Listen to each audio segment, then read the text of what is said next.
Hello, everybody, and welcome to Jointly Speaking. This is Barbara, your host. I'm very excited today to be here again. You know, doing this YouTube show is something I never intended, and I'm learning, I'm getting better at it, and I hope you'll just bear with me as I go along. Anyway, today I wanted to talk to you, well, maybe a couple of things. First of all, I thought I'd start with your feet. I know that sounds thrilling, but it really is important. You know, people don't think about their feet. They really don't. And they don't worry about them. And they really should, in a sense. Your toenails, your ankles, your toes, your individual toes, anything can happen. Um, you can get an ingrown toenail and it can get infected from rubbing on your shoe or something like that. You can get sores from shoes that don't fit you correctly. You know, and I know from experience it's no fun. Been there, done that, so to speak. But one thing I encourage everybody to do is to go to podiatrists and see them at least once a year and make sure that your feet are okay and that you're not having any problems. It's so important to take care of that and keep your feet from getting into trouble, so to speak. And believe me, they can get in their own kind of trouble. But make sure that you take the time and go to a podiatrist at least once a year if you can and have your feet checked out. The other thing that I truly encourage anybody from any age, I don't care what age you are, don't wear the they're not the sandals, you know, the flip floppers, shoe flip floppers. At least that's what I call them.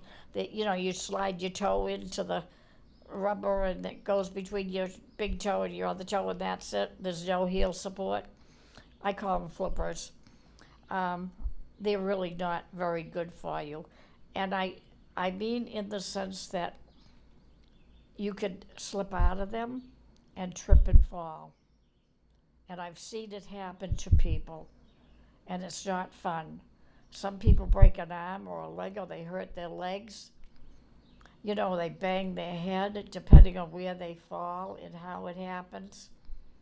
I really, truly encourage you to wear a shoe that is got a strap to it in the back so that you can see it, because that's the key. You want to be able to see that shoe.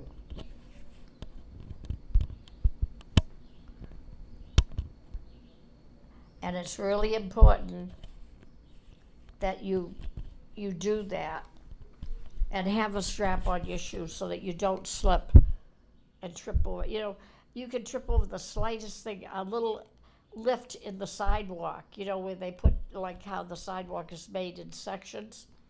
If one of those sections is just a hair higher than the one before, you could catch your shoe on it and you could fall.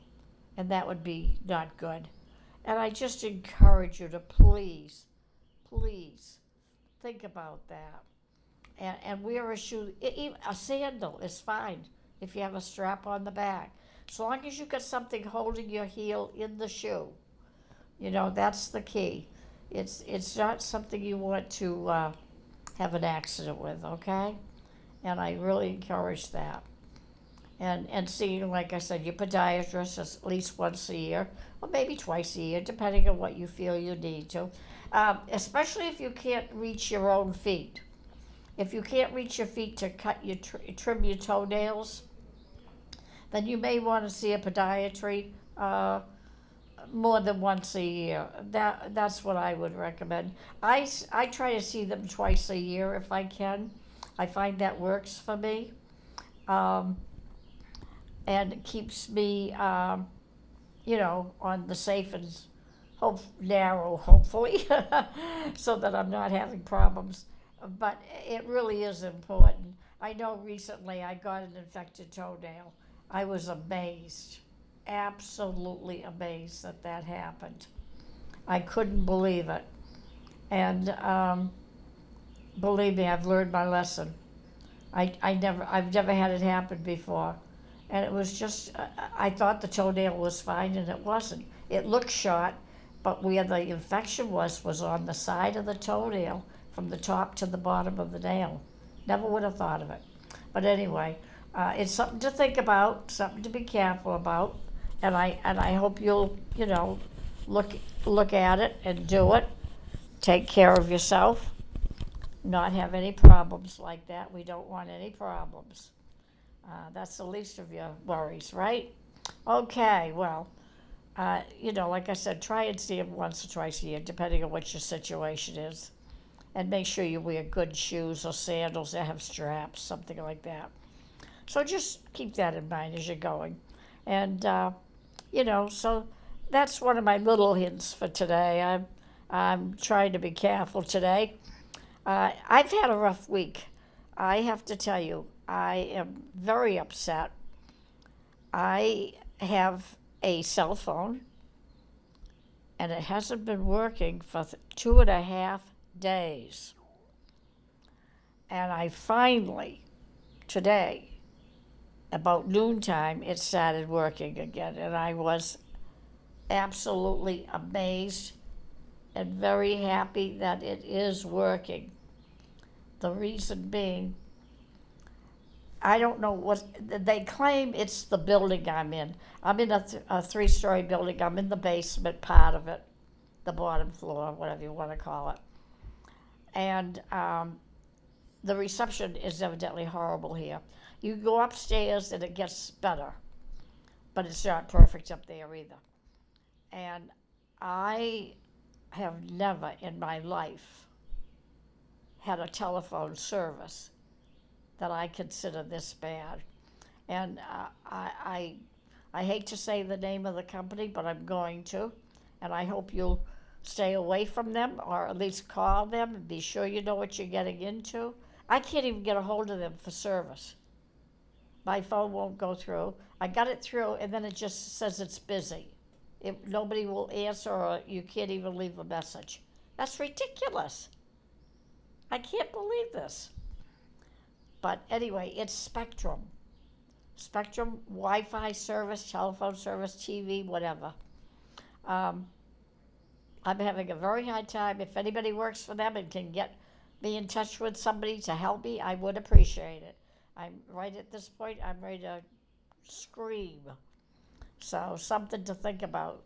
It's amazing how your phone service, at first, I thought I could, when the phone didn't work, I thought I couldn't call 911 if I had an emergency. I keep a cell phone with me that if I fall and there's nobody around, if I'm on the floor and I can't get to a telephone, I've got my cell phone on me so that I can call 911 if I'm awake. Hopefully I will be. Anyway, but it doesn't do me any good if the phone won't work. But someone told me yesterday that maybe that the 911 still works even if the phone's out. I don't know if that's true or not. I haven't tried it. And I'm thinking very seriously today or tomorrow to try that, to check it. And that's something everybody should be careful about. Make sure you have good service, whether it's in the wall telephone service, cell phone service. Make sure you have a company. Make sure you know how to get 911, get an ambulance, get a neighbor. I don't care who you call, but call somebody to help you should you fall. And like I said, I love having the cell phone because I can keep it on me and I can take it to every room. And if I have an accident, I can usually get to the phone, even in the bath. Of course, when you take a shower, you can't. But I leave it right outside the shower. And hopefully, I won't have an accident too bad. But the thing is, I'm keeping it where I think it needs to be if I fall. I always consider falling. I don't consider if I'm in a chair and I don't feel good.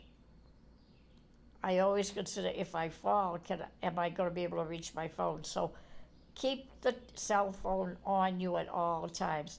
Make a pocket, or what I've been doing lately, and I'm in the process of making, I'm making a holder for the cell phone to wear on my waist out of fabric. Just something light, something simple. I don't want it bulky or heavy. And I'm going to make it long enough so the phone will sit in there and I can grab it out. And I'm going to put a strap on it and have it go around my waist. And that way it will be with me at all times. And the strap, I'm thinking, you're going to die laughing at this one. I was trying to figure out what to use for a strap, and I haven't tried it yet. But I'm thinking of using bias tape. That's strong. I think it would hold up. I mean, I'm not rough or anything. So I'm thinking of using that. And I thought, what a great idea. I got to tell people about that. And just a little pocket to make, a long pocket. You know, you want to have it long enough to fit the phone in. You want to measure your phone first, I would think. And what I would do is just take one piece of fabric and fold it over, and then cut top part off of one section of it. Folks, it doesn't have to be fancy. You don't even have to worry about the unfinished edges. Or you can put seam binding on it, whatever you want. Glue it on, in fact. Don't worry about that. Just make it, what you want to do is make the phone holder convenient for you. I've seen phone holders, and I'm not too keen on them. They're too heavy, they're awkward, and I find they don't have what I need to grip it. So I'm going to make mine so I can grip it if I need it. And I have on the back of my phone now a gripper. I love it. It's just a piece of metal, and it's like a hook. Not a hook, it's a square. No, I'm sorry. It's 3 sides, and it's attached to a base. And I can put my fingers through the little, loop there. Or underneath that is also a piece of fabric that stretches. And you can use that and put 3 or 4 fingers in there if you want to make it softer and more comfortable. It's entirely up to you. Whichever way you want to go is okay. And it will work. And that's what I've done. And I'm quite happy with it the way it is. So you might want to consider something like that for your phone. And it makes it easier to hold it, and it doesn't slip. I find that some of the cell phones are very awkward to hold because they're big, and I like the fact that I can put my finger through something that I can grip and hang on to it, and the phone doesn't drop. Also, I leave it up in the air, and when I lay it on the table or something next to me, I can grab it with the loop because it's up in the air and I can see it and quickly grab it. And that works. I think that's fantastic. I love that. That's also good. So, think about that when you're doing it, and go that way. So, to have it there. So keep that in mind and keep working with it. And hopefully you won't have any problem. I hope I didn't lose you. My cell phone is cutting out again. Sorry about that. But just remember, take your cell phone, make a little satchel for it, and a band to go around your waist belt, and wear it. That's all you got to do. And hopefully that will help. So keep that in mind for the future, I'm all for making things easier and making things lighter. Any way we can do it, I will do it. It goes without saying, it's the key. So try doing that. Okay? Okay. I know that's kind of a weird thing to be talking about, but it's important, believe it or not. It really is. It's something people don't think about. It's amazing. And one of the other things, for those people who may have, a suggestion, if I may, is for people who at nighttime when you're going to bed. Um, if you have a lot of soreness and you ache a lot and you're getting ready to go to bed, I highly, highly recommend that you get an electric mattress pad, not a blanket. Because if you get the blanket has to sit on top of you, and they can be heavy. And that's uncomfortable, and you don't get the warmth from it. The electric mattress pad, and I have one, and I love it. I've had it for probably, I'd say 10 years now. And I got it just because I found that I was stiff a lot at night. I have arthritis, and it was bothering me at night. And I have found I sleep so much better now having the electric mattress pad, because the pad covers the whole top of the bed. And I'm laying on it, on my back, on my side, basically my side. But I think I'm getting to the point where I'm laying on my back all the time because it's so comforting. It's so warm. It's so good. And for that, I am very, very grateful. I do that. I like it. They vary, of course, in price and size. The twin sizes I know are about $49. Beyond that, I don't know.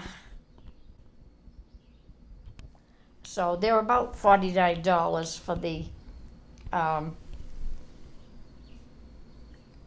electric twin size. I've seen that. But it's well worth it. You might be able to pick it up cheaper now because it's summertime. I would look into it if you can. You'd be amazed. And you don't have, and it elevates. The heat can go from 0 to 10. I keep mine on 1 or 2, basically, all year round. I never change it. I just leave it. And I don't really even know it's there. I know that sounds peculiar, but I really don't feel the heat from it. It's crazy. And then you put a sheet over it, and then you're all set. So the electric mattress pad is under your bottom bed sheet, and that's how it works. And I think you'll be very, very surprised by the comfort. You won't think, you'll be you might be surprised that it's not more, but you could raise the heat if you want it, but that would be winter time. I leave it the same year round. I find it works better if I keep the same heat level from January to January. It's consistent, and my body is used to it, and my body accepts it. Now, if I start having problems, I could raise the heat if my body gets too used to it, and that can happen. You can get used to an item, and then it won't work anymore, and then I would raise it up another degree. But I only have it like on 1 or 2, so it's got a long way to go, and I'm not too concerned about it.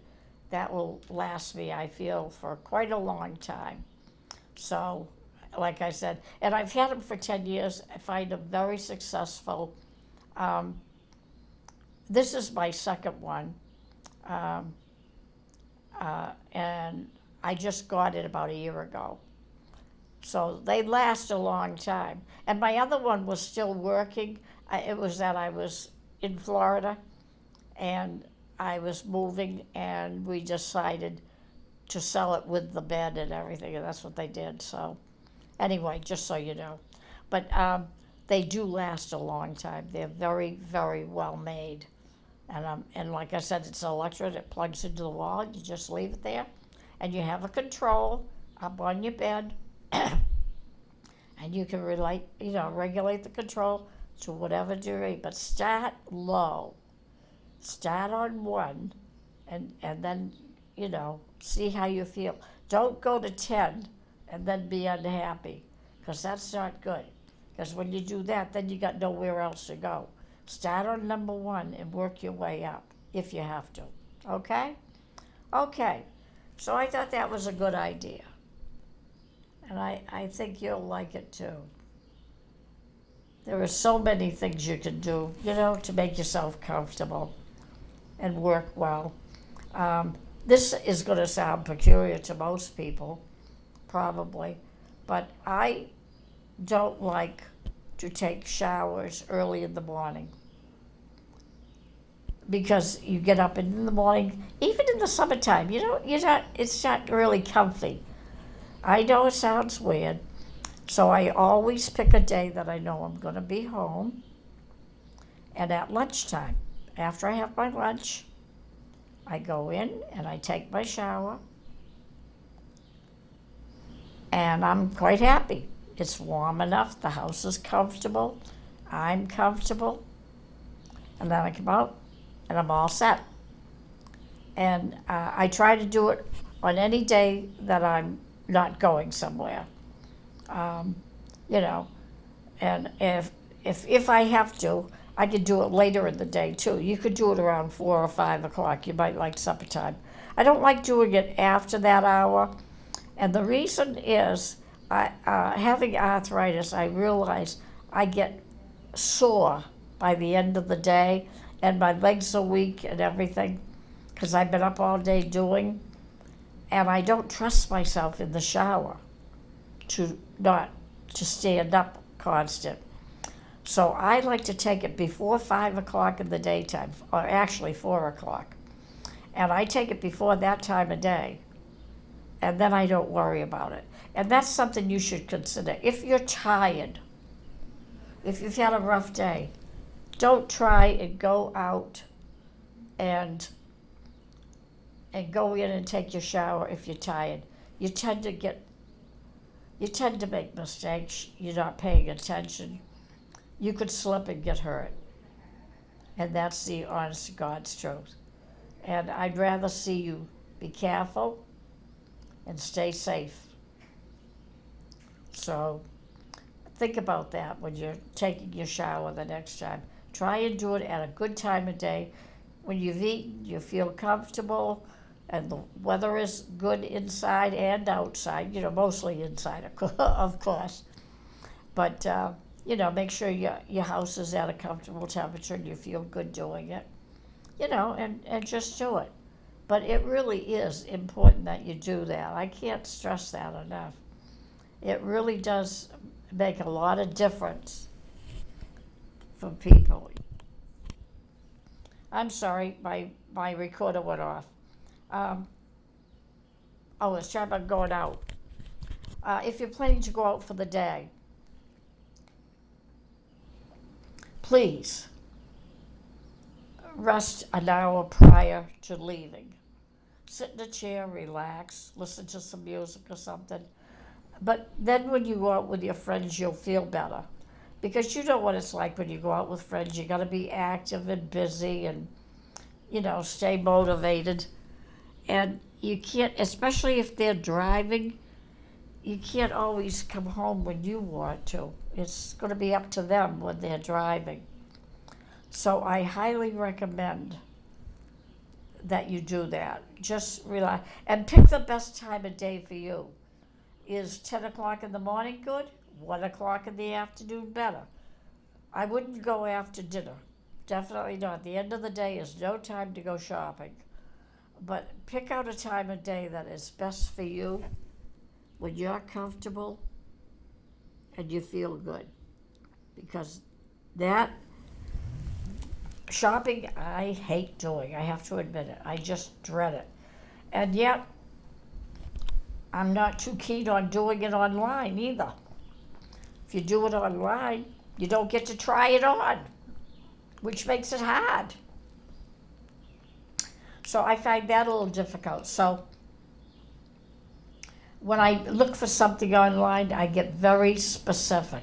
A short sleeve, maybe, a button front or a button back, whichever you prefer, or a zipper, whatever, cotton, plissé, whatever, and just make sure you're very specific about what you're looking for that blouse, or clothing, because it can be very difficult to get what you're looking for when you buy it online.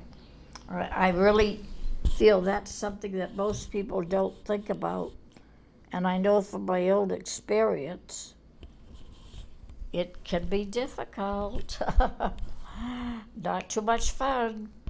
So work on that anyway. When you want to go, if you don't go out shopping, if you don't go to the stores, then you want to do it online. And if you have to do it, I love doing it online. Don't get me wrong. I love the fact that I don't have to go to the stores. But I recently bought 2 blouses and I thought they were cotton, and they're not. They were rayon, and I really wanted something just to hang out in, from day to day. And if they're rayon, I really feel that they're kind of dressy, and therefore I gotta, I gotta keep them on and be with them and not ruin them. So I've got to be very careful about that. So that's one thing I'm working on. But I was very disappointed, needless to say. But you really, truly have to be careful when you're looking for something to wear, especially when you buy it online. You want to be sure it fits you right. You want to be sure it's the right length, the right color, the right size. Whatever you need in that case is what you're going to be looking for. So be sure you look for that and find it. And like I said, online is fantastic, but you've got to be very specific about what you want. And slacks. Slacks are great. But also with slacks, do you want a heavy slack? Do you want a light slack? Do you want something you could just kick around in? Or do you want something for dress wear? All of these things matter when you're looking for them. So, sometimes I recommend you get a friend to take you shopping and go through the mall and look at all the things that are in season, what type of clothing is it. Then go online and look again. Sometimes that can help too. If you have somebody who can push you in a wheelchair or something, that's great. Go that way. There's no harm in it, and you get to see things. So just something else that you can do and maybe, find what you want when you want it. Okay? I think that's a good idea. Anyway, so let's talk about the bedroom today. I know the bedroom is not one of our favorite places to deal with anything, but it has to be done. And most people, like I told you, the mattress pad heater is great. But one of the things that nobody ever considers and worries about is their bedspread. When you have a bedspread, especially if it's a long one and it goes to the floor, the corners are always longer, it seems, and they stick out in some cases. And when they do, you can trip on it. You can catch your foot on it and fall. I highly recommend you don't get one like that. Make sure when you buy a bedspread, maybe get one that only covers the mattress, and get a ruffle, a dust ruffle skirt for the bottom. That would work. That would be better. And that would help. If you have that hanging down, because when you fold the bed down at night, take it off the bed. Totally off the bed and put it on a chair. Out of your line of traffic for the bathroom. Because if you get up in the dark, if you're like anybody else, they don't put a light on sometimes. And if the bedspread is hanging down on the floor, you're going to fall on it. So things that you want to be aware of at nighttime, like that in the bedroom, that you really need to care for.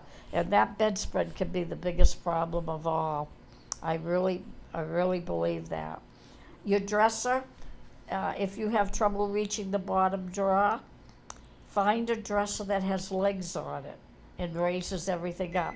So you don't have a drawer on the bottom, you have nothing but open space. You could do that. That would work for you.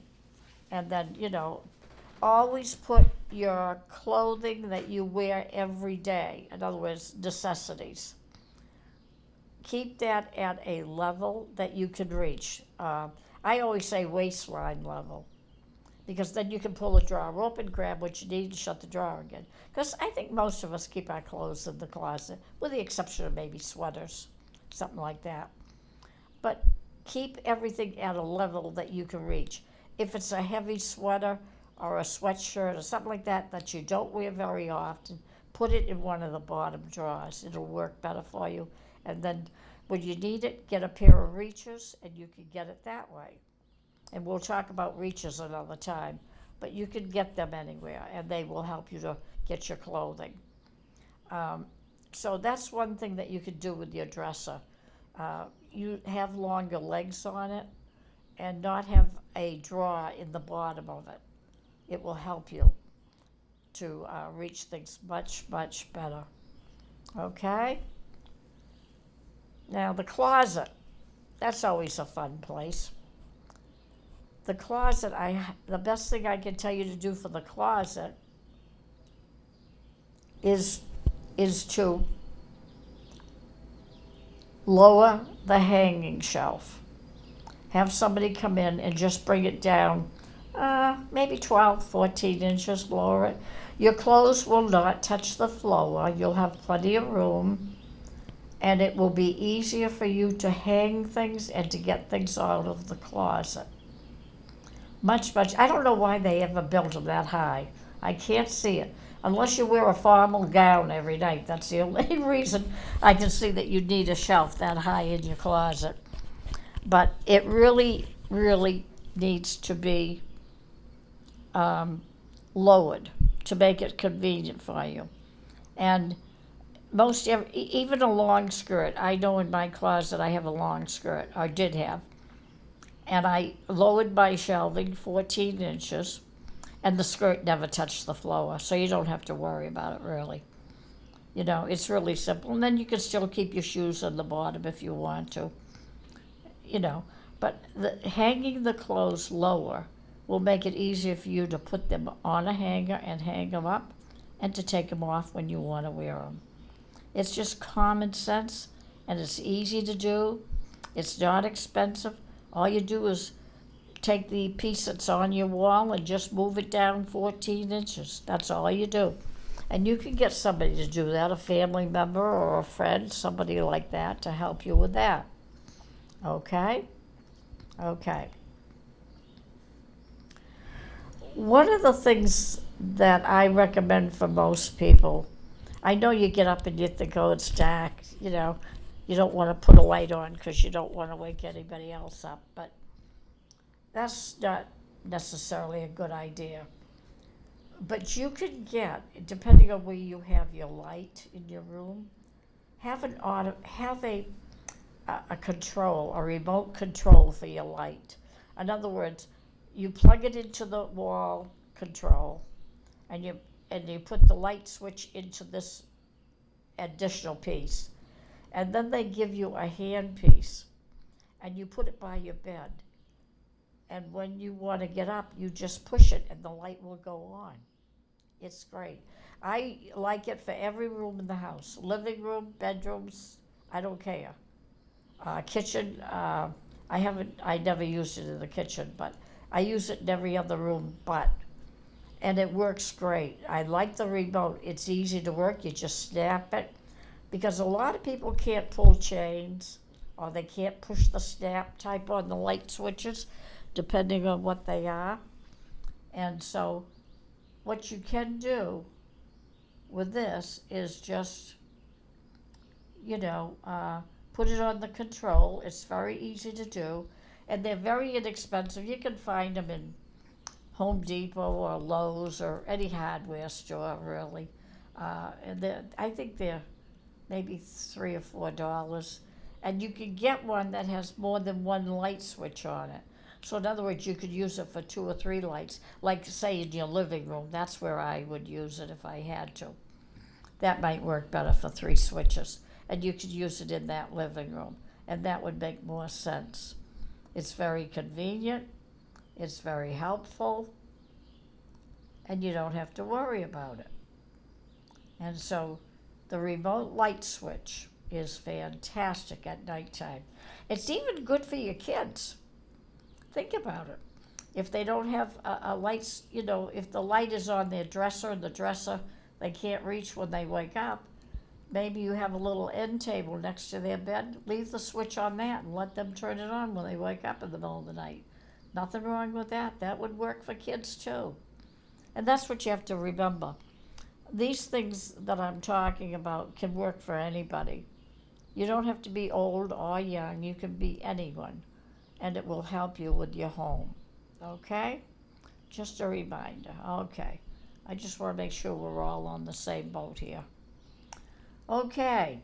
All right. So we covered the bedroom pretty good. No scatter rugs. Please. Have wall-to-wall carpeting if you have it.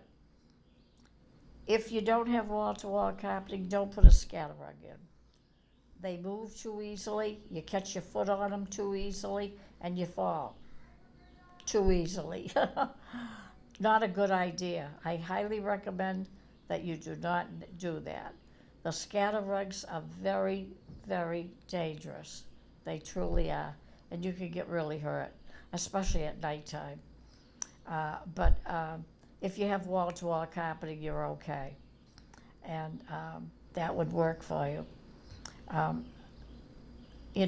That helps. Another thing that they have now, too, and I've seen a lot of it being advertised lately for the bedroom, is electric beds that go up and down. In other words, you can raise your head up if you want to watch TV in your bedroom or something like that. But a lot of people don't like laying flat on their bed at night, and I can understand that. So now you can get an electric bed that will raise you up a little bit and make you more comfortable. So if you ever want to get a new bed, you might look into that. And the foot comes up as well, so that if you want to sit up, I always tell people when you sit up in the bed, be sure you raise the foot, because it will help to keep you from sliding down on the bed. And that will make it much, much better, and you'll find it more useful. And it's just a nice way to sit and watch TV at night if you want, because you know what it's like to sit in the bed without, you have your pillows behind you and they get crummy and you hit your head on the headboard and all that good stuff. So this way here, you don't worry about it. The electric bed just raises you up and you're quite comfortable. And it's very good for people who are disabled, who have an injury or are recuperating from a surgery. It would work wonders for them. And you could rent a hospital bed if you just wanted to do that. And they have the hospital beds you rent, and they're electric, and that would help the person when they're recuperating. So, keep that in mind as well when you're getting ready to do something on that idea, okay? So that about covers the bedroom for today, I think. I think we've pretty much hit most everything. One other thing I highly recommend. If you're getting bedding, get extra long bed sheets. It makes it easier to put them on and to tuck them in at the bottom, because you have more sheets to spread around the whole bed. Extra long bed sheets, especially the fitted ones. Oh, it makes it so much easier to get that bed sheet on, you would not believe. I swear by them. And I really, truly do enjoy them. And that's something that you can use as well. And I think you'll find it very useful. And, for somebody who's disabled or has trouble leaning over or anything like that, it makes it easier to get the bed sheet on. And the other thing, too, if you have an electric bed, you can raise the bed up to put the bed sheet on. Tell her to come in. You can raise the bed up to put the bed sheet on so that it works better for you. And it'll make it easy. You can put the head up, put the bed sheet on that way, lay the head down, bring your foot up, put the bed sheet on the corners, and then lay it flat. You'd be amazed at how easy that bed will go on for you when you do that. So you can do that, okay? And that will help you with that. I just had an aide walk in my door, and she doesn't realize I'm on a radio show, so. Nurse. A nurse. See you later, sweetie. Anyway, so, so that's something else that you can do in the bedroom that would help you. Get the extra long bed sheets, and if you have an electric bed, put the head up, put the sheet on that end, put it down, put the foot up, put the sheet on that. You will be amazed at how much easier that works for you. I should tell them to do it on my bed, but I figure they're young and they're healthier, so they can do it. But I got to get extra long bed sheets too. I don't have any right now. But anyway, that's something you can do in the bedroom that will help you with your clothing. Like I said, your dresser, your carpeting, the electric mattress pad I talked to you about, changing your closet shelving around, lowering it, making it more accessible. And no scatter rugs, please. I beg you, do not have scatter rugs in the bedroom. That's the most dangerous place you could have things like that. So anyway, so that's what we could do with that for today. And then we'll go on and we'll talk about some other things. But I think right now it's almost time to do our exercise. So let's all get ready to exercise. Get in a chair if you can. If you're driving your car, do not get in a chair, please. But you can listen and learn. It doesn't hurt. Sit in a good chair that's straight up. If you have an electric recliner, just put it in a sitting position and sit on the chair that way and do it that way, okay? Okay. First of all, what we usually do, I like to do, is I want you to breathe in through your nose. I want you to close your eyes, close your mouth, and inhale through your nose. Breathe in through your nose, fill up your lungs the best that you can, and then very slowly let the air out through your mouth, okay? Very slowly. Just let it come down and come out. That's the best way to do it. It's really a great way to do it if you can. Don't force the air in. Go as high, when you're bringing the air in, just fill it up to what you can handle. Don't try to be a hero, okay? Just do what you're comfortable with, okay? Okay, let's do that again. Inhale. And then exhale slowly through your mouth. Very slowly. Okay?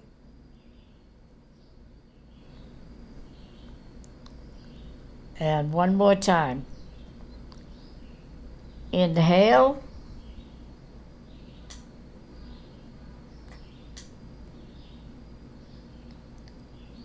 And exhale. Okay.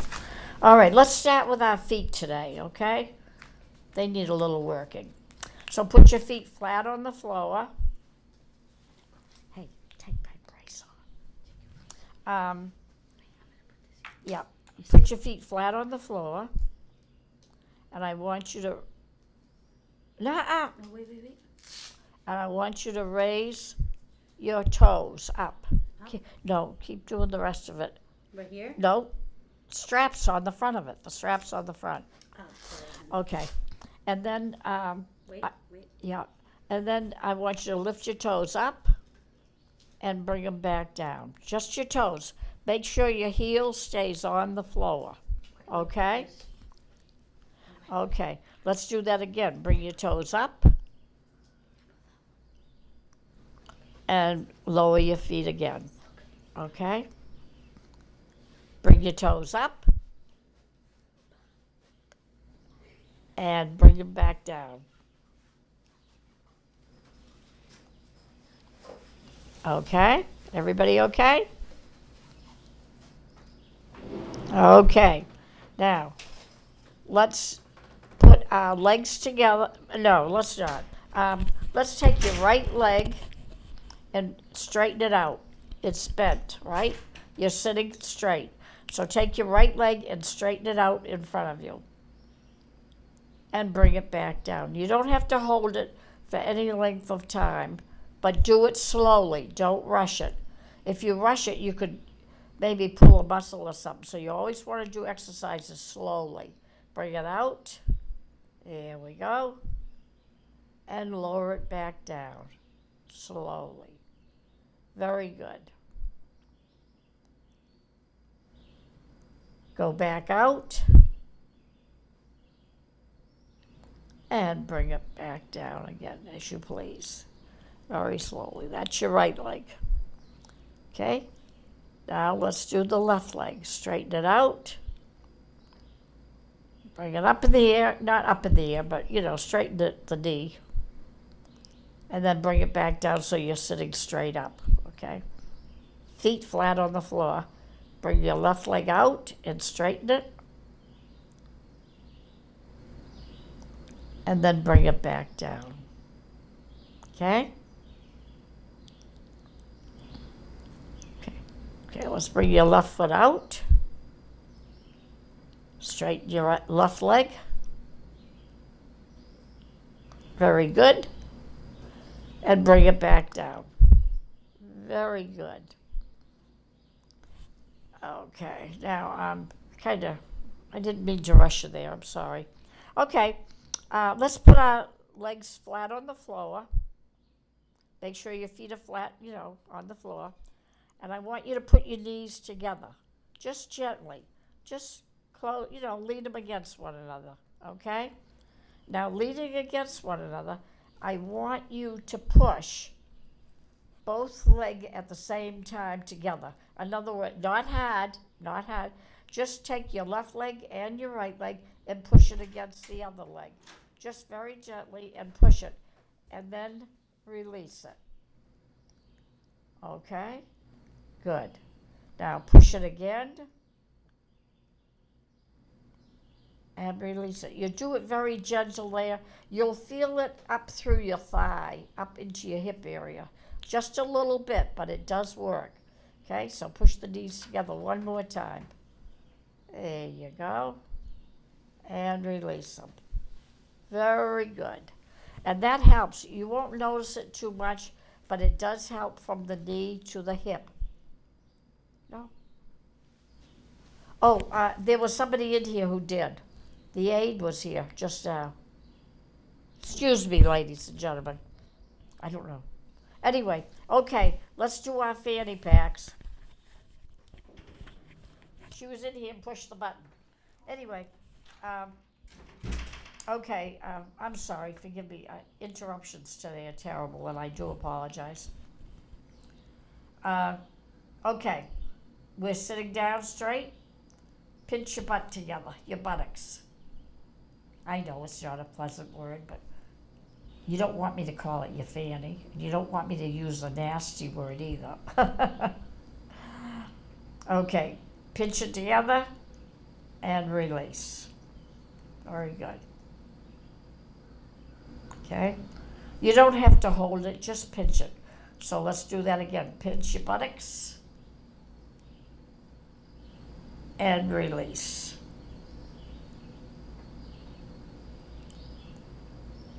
Pinch your buttocks and release. There you go. Very good. Very, very good. Excellent. Okay. That was good. Okay, now we've got that done. Now we're at the waistline. So let's just take and sit straight. You might want to pull your back away from the chair just a little bit, 4 inches maybe, just to give you some room to move. Now I want you to take your upper torso from your waist up. Nothing else should move. and turn it towards the right. And bring it back to the center. Okay? Turn it to the left and bring it back to the center. Okay? Very good. Okay, let's try that again. Move your upper torso to the right. You're twisting. And bring it back to the center and stop. Okay? Continue to the left and bring it back and stop. Go to the left and bring it back to the center. I'm sorry, I should have said right. All right, well, we'll go to the right now. We'll go to the right this time. I reversed it, my apology. And go to the right and bring it back to the center. And there you go. And that's good. Okay, let's take and raise your right arm up as high as you can, comfortably, don't force it. Bring it up as high as you feel comfortable and lower it back down, okay? Good. Bring your right arm up.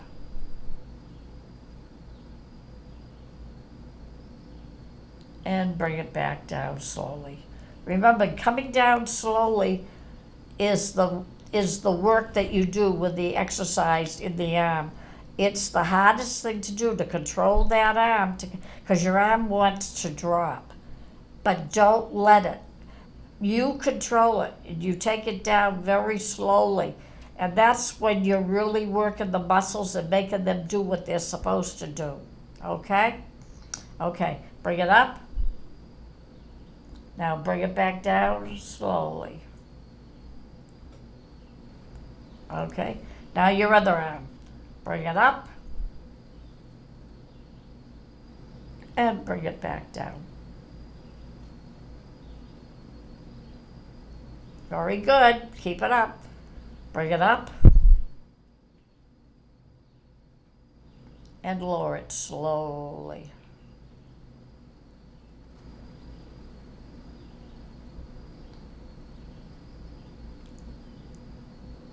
Bring it up.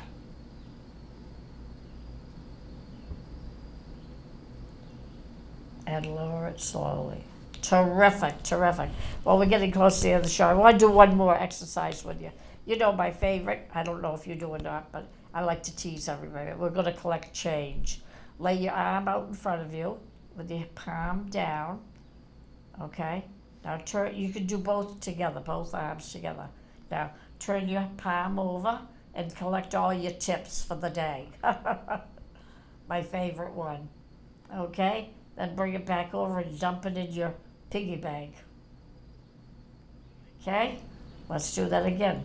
Turn your arm over, both arms. Collect your change. And bring it back down. Okay? One more time. Bring it back over. Turn it out. Collect your change. And bring it back down and empty it in the piggy bank. Very good. That was terrific, ladies and gentlemen. Thank you so much for doing those exercises with me. I do exercises at least 3 times a week, and I've been doing them for almost, well, a number of years. Let's leave it at that. Anyway, but I want to thank you for listening today. I hope everything is well. I hope you'll remember some of the things I talked about and will do and think about, because they're really important. Okay? And until next week, think positive and have a wonderful week. Bye-bye.